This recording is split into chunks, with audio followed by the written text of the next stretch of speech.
ក្រាបបង្គំប្រណម្យវន្តាឆ្ពោះព្រះភគវីពុទ្ធាបានត្រាស់ធម្មនិយាមទំនៀមល្អ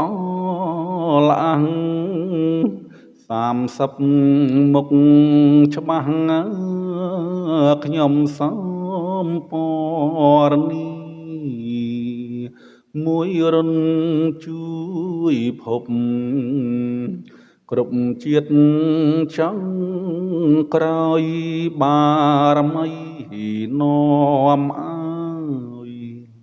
ដឹងពេលវេលា